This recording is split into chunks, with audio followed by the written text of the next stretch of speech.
Hello, everyone. Thanks for joining us today. We're just going to wait a couple more minutes to have a couple people hop on in. So just give us about a minute or so, and we will go ahead and start the webinar.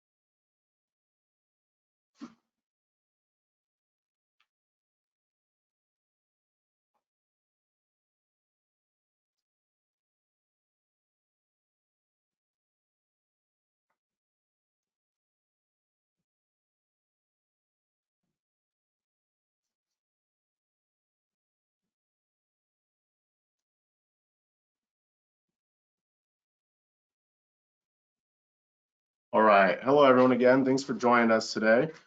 Thanks for joining us for the webinar with Assurity's own Ariane Holland. This webinar is going to be very informative, and we're going to be discussing the consumer demographics where the demand for disability insurance is high and on the rise. You can use this information to reach out to your existing client portfolio and promote disability insurance to them. As you have any questions, please type your questions in the question box on your control panel on the right-hand side of your screen. We will answer questions at the end of the presentation promptly. And after the webinar, please give us a call to receive a copy of the recording for the webinar today and to answer any additional questions about Assurity's own disability policies or disability in general. And thanks again for joining us today, Ariane, and take it away whenever you're ready. Thank you so much, Luis, and I really appreciate you guys inviting me here today. Thanks to Art Jutter and Company for always being great with that. So like Luis said, my name is Ariane Holland, and I am an individual regional wholesaler with Assurity Life Insurance Company. I have been with Assurity for, I can't believe I'm saying this, it's actually going to be 10 years this July. So I have been in quite a few different positions, various roles, if you will, through my tenure at Assurity. I've basically seen the application process from start to finish in every role that I've been in. So I have a lot of experience in different departments, including underwriting. So when I was preparing for this presentation, I was able to reach out to some underwriters and kind of pick their brains about what they've been seeing, with regards to patterns on, who's applying for disability, who they think needs disability, and just get their ideas on what that looks like. So just to kind of get started, I'm going to post a slide about our disability product, and I'm more or less just going to talk around some of the ideas because I know you guys are all familiar with our disability product. But when speaking to the underwriters, the majority of the issue ages that we see coming in for disability right now are toward the late 30s. Through 40s and into the early 50s. So we're talking people from around 35 up to about 55. So those are the most common people that we're having come through applying for disability policies. Occupation classes, this is just a basic overview of the occupation classes that we have. This I'll get into a little bit more later with regards to who we see applying for disability, but just to give you an idea, 4A is our best rate class, so you'll think of those people as maybe office workers, and then 1A are going to be our more labor-intensive positions. So let's talk a little bit about benefit periods and elimination periods. As you can see here, we do offer a variety of different benefit periods and elimination periods, but our most common benefit and elimination periods that we see coming through are 90-day elimination periods and 5-year benefit periods. So while you're looking through your book of business, one thing that I would advise you to do after we talk a little bit about, occupations and who to target is to talk to those people about their short-term disability plans that they may have through work. You will probably find that the majority of people you talk to have no idea what their short-term disability plan offers, how long it pays out, what elimination period might be associated with that. That can be a really good place to start when you're going to be structuring a long-term disability policy for someone. Another good piece to kick on would be that the average disability isn't short term, it's long term. And it usually lasts anywhere from 3 to 5 years or longer. So, you'll talk to a lot of people who will tell you that, yeah, I have a short term disability policy. And later you'll find out, okay, well, maybe it only pays out for 90 days or 180 days. That is definitely going to fall short of that 3 to 5 year period that the average disability does last. Another key piece that you're going to want to keep in mind is that most disabilities are not caused by accident. They're actually caused by illness. So people think, hey, I'm a safe person. I'm a safe driver. I'm safe in my everyday life. Safety doesn't necessarily have much to do with it when you're talking about illness. These are things that we oftentimes, just can't really avoid. And then as we're talking about different demographics and the amount of income, you might be targeting, it's important to note that we do have non-medical underwriting and no income verification for amounts up to $4,000 of monthly benefit. And so again, that's going to be that age range of 18 to 50. So that does cover the majority of our sweet spot. And the majority of the people we see applying for disability insurance will fall into that 4,000 and under range. So the majority of them are going to go out non-medical. So that saves you and your client quite a bit of time. So let's talk quickly here about some target markets for disability income. So our target market is going to be middle income America. So around that up to $200,000 annual income amount. So one of the things that people often ask, are we targeting married people? Are we targeting single people? We're targeting both. The reason why I say that is that everyone earns a paycheck and everyone needs to protect that paycheck. So our ability to earn income is our biggest asset, and we definitely need to protect that. So some target occupations you might be looking into. Management occupations, people in upper management, IT specialist. Over the past couple of years, the IT industry has grown exponentially. So those people would be a very good target because, they use their hands.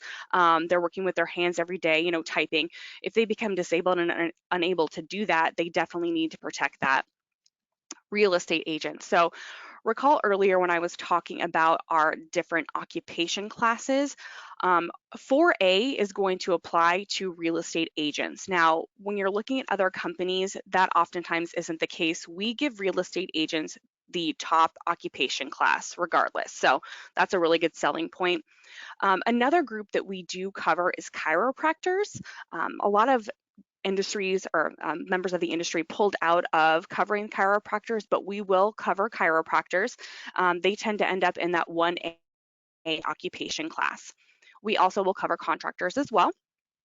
Another group or another good target market are going to be what we consider to be the essential workers. And I'm going to go into detail here in a little bit about who is an essential worker, just to give you a better idea of who you're looking at when you're digging into that book of business. So, we'll talk about police officers, firemen, firewomen, emergency medical responders, so people of that nature. Another good selling point, nurses. So with nurses, if they are working 24 hours a week, that equates to full-time with a surety. So we all know right now nurses are working many more hours than 24, but if they are working 24 hours a week, that is going to be considered that full-time. And if they are in a clinical setting, we're going to give them that 4A occupation class. So that's definitely a great benefit. Another thing I'd want you to think about when you're looking into your book of business is, do you have people who own a small business? So with a small business, it's important that they not only cover their individual income, so that paycheck they pay themselves in order to maintain their lifestyle, but also that business as well. We're oftentimes able to structure their two policies so they get a multi-life discount of 15%, which oftentimes really reduces the amount they would have to pay for that additional business overhead expense policy. So, it's important that they cover their individual paycheck, but also the amount of money that they are going to be paying, their workers, so that they don't have to lay people off, or just the ability to maintain their business in general. So it doesn't help them if they can't maintain their business afterwards and they get done with the disability. They want to make sure that they actually have something to go back to. So that's definitely something I would advise you to look into. Anytime you have somebody who has a small business, protect that business and protect that individual paycheck. And of course, if you have any questions about how to do that, Luis and Daniel will be more than happy to help you. So let's get into a little bit about who an essential worker is. I am going to give you some ideas and some definitions about who essential workers are. So registered nurses, we are seeing a large influx of disability quote requests for nurses. We know that nurses only need to be working a minimum of 24 hours a week to be considered full-time, and that they can get our top occupation class if they're in that clinical setting. So I would say think outside the box of this occupation. Hospitals are absolutely a great place to find nurses, but so are places like holistic birthing facilities, nursing homes, plastic surgery facilities, schools, outpatient care facilities, and more. Another place I would suggest you look, it's not quite nursing, but when we're talking about people who are dental hygienists, we are also seeing a very large influx of quote requests for dental hygienists, not just the dentist. So oftentimes you'll see quite a few more of those in an office than you would see dentists, so that's another place to look. Another good area, medical and health service managers. So those are going to be the people who plan, direct, coordinate all of the business activities of healthcare providers. So most of those individuals you're going to be fine working in hospitals, nursing homes, maybe group medical practices. Lab techs. I think we're all familiar with them. If you guys have written a life policy at one point in your life, you've probably dealt with a laboratory technician. So they're going to be examining and analyzing those bodily fluids, tissues, cells. They generally work in hospitals, pharmaceutical or chemical industries. You can also find them in biotech companies, forensic and law enforcement laboratories, vet clinics, maybe research institutions, fertility clinics, also cosmetic or food industry. So if you have one of those biomedical facilities in your area that do the volunteer, for biomedical research, that would be a great place to find those. Pharmacist, I think we all know where those people would end up. We're going to see them at the Walgreens. Now we see them at Target in some cases, in our supermarkets. They're also a really good target. So transportation, storage, and distribution managers, they're going to plan, direct, or coordinate transportation, storage, or distribution activities in accordance with organizational policies and government laws or regulations. So a place that you're going to find a lot of these people is California. That is the state with the largest number of individuals in that particular occupation, followed by the state of Texas, and then you also find them Illinois, Florida, and New Jersey. Next steps, I'm going to talk about computer support specialists. So they provide and help or advise computer users. I don't know about you, but I am not great with my computer knowledge, so I call these people quite often. They typically work some fairly odd hours. Obviously, we all have problems at all hours of the day, and they may even work from home. So those are another good group of people to target. Another group, information security analysts. They are going to be the people that plan and carry out security measures that protect on organizations' computer networks and systems. Right now, most people are working remotely, so the need for cybersecurity is at an all-time high. There's been a huge boom for this particular industry. Those individuals often work for computer companies, consulting firms, or businesses, financial companies, places like that. Each office may even have their own IT security analyst. So there has been a huge hiring influx of people for that particular position. Another place, electricians, they're a good option. Police officers, obviously a very good target. Farmers, ranchers, and agricultural managers. We can consider more income for farmers based on their acres owned or the head of cattle owned. So they're definitely a great place to look, and we definitely have a lot of those in Nebraska. And then a few last ones here. Engineers, people who do delivery truck driving, age of Amazon, tons of those people out there. And then of course, veterinarians. So these would be the people I would suggest taking a look into your book of business, seeing if you have those individuals in your book, and then, targeting them and asking them about their short-term disability to start and working up from there. So I think that's a very good place to start. Another good piece of information about a surety is that we have what's called a graded benefit disability income plan. So if you have, for instance, applied for a disability for one of your clients with another company and they've been declined, there is a chance that we could get them a policy here at a surety with that graded benefit product. So just a couple of tidbits here. We have the same occupation classes, same benefit amount options. For this one, the benefit periods are going to be that 2, 5, or 10 year, and then elimination periods of 30, 60, 90, 180, and 365 days. So think of this like you would maybe a table rating on a policy. So we're not going to decline them, but we're going to give them the option to go out and have this graded benefit disability policy. So still get them some sort of coverage. So we do see a lot of luck with that when we have declines for other companies.